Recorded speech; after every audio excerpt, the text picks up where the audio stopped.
একদিনের রাজা তার মেয়েকে জোর করে একটি শূকরের সাথে বিয়ে করিয়ে দেয়, যার কারণে এখন এই রাজকুমারীকে শূকরের সাথে শূকরের বাসাতে বসবাস করতে হয়, কারণ সে রাজার সুন্দর সুন্দর দেখতে তিনটা মেয়ে ছিল। এরপর একদিন যখন রাজা নিজে বাজারে যাওয়ার জন্য প্রস্তুতি নিচ্ছিল, তখন সে তার মেয়েগুলোকে জিজ্ঞাসা করে, বলো তোমরা আজকে আমার কাছে কি উপহার চাও? তখন সব থেকে বড় মেয়েটা বলে, আমি সোনার ড্রেস চাই। আর মেজো মেয়েটা বলে, আমি রূপার ড্রেস চাই। তখন ছোট মেয়েটা তাকে বলে, আমি এসব কিছুই চাই না, আমি শুধু চাই কথা বলতে পারা একটা আঙুর এবং একটা জীবন্ত আপেল। কিন্তু এই জিনিসগুলো বাজারে পাওয়া একদমই অসম্ভব ছিল। কিন্তু রাজা তার ছোট্ট মেয়েটাকে সব থেকে বেশি ভালোবাসতো। তখন রাজা তার মেয়েকে বলে, আমি বাজারে গিয়ে তোমার জন্য এসব খুঁজে নিয়ে আসার চেষ্টা করব। এরপর রাজা বাজারে গিয়ে তার বড় এবং মেজো মেয়ের জন্য সোনা এবং রূপার ড্রেস কিনে নেয়। কিন্তু যখন ছোট্ট মেয়েটার আবদার করা জিনিসগুলোকে কিনতে যায়, তখন সে সব দোকানে খোঁজার পরেও সে আজব জিনিসগুলোকে খুঁজে পায় না। এই জন্য রাজা মন খারাপ করে ভাবতে শুরু করে দেয় সে তার সব থেকে আদরের মেয়ের আবদারটা পূরণ করতে পারলো না। কিন্তু তখনই তার ঘোড়ার গাড়ির চাকাটা অনেক গভীর একটা গর্তের মধ্যে আটকে যায়। আর তখনই এই খবরটা আশেপাশের গ্রামে পৌঁছে গেলে আশেপাশের গ্রামের সকল মানুষরা তাকে সাহায্য করার জন্য চলে আসে। কিন্তু সবাই অনেক চেষ্টা করার পরেও সে গাড়িটাকে উঠাতে পারেনি। কিন্তু তখনই সেখানে একটা সাদা শূকর এসে বলে, আমি আপনাকে সাহায্য করতে পারবো, কিন্তু এর বিনিময়ে আপনার সব থেকে ছোট্ট রাজকুমারীকে আমার সাথে বিয়ে দিতে হবে। তখন রাজা কোনো উপায় না পেয়ে তার কথায় রাজি হয়ে তাকে ওয়াদা করে দেয়। তখন শূকরটা তার লম্বা নাকের সাহায্যে ঘোড়ার গাড়িটাকে ধাক্কা দিলে গাড়ির চাকাটা গর্ত থেকে উঠে যায়। এরপর রাজা রাজমহলে যাওয়ার পরে তার বড় এবং মেজো মেয়েটাকে সোনা এবং রূপার ড্রেসটা দিয়ে দেয়। কিন্তু ছোট্ট মেয়েটাকে আফসোস করে বলে, আমি তোমার পছন্দের জিনিসগুলোকে আনতে পারিনি। কিন্তু তখনই রাজা একটা অদ্ভুত আওয়াজ শুনতে পেয়ে জানালা দিয়ে তাকিয়ে দেখতে পায় সে শূকরটা একটি গাড়ি নিয়ে চলে এসেছে।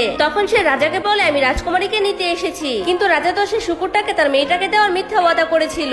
এই জন্য সে চালাকি করে একটা চাকরানিকে রাজকুমারীর পোশাক পরিয়ে শূকরের কাছে পাঠিয়ে দেয়। কিন্তু শূকরটা অনেক চালাক ছিল, সে ওই চাকরানিটাকে দেখে বুঝে ফেলে এটা আসলে রাজকুমারী না। কিন্তু যখন সে ছোট্ট রাজকুমারী তার বাবার দেওয়ার ওয়াদার কথা জানতে পারে, তখন সে গলা চিৎকার করে কান্না করতে শুরু করে দেয়। এরপর রাজকুমারীর সাথে কি হয়েছিল দেখতে চাইলে কমেন্ট বক্সে পার্ট 2 লিখে দিন।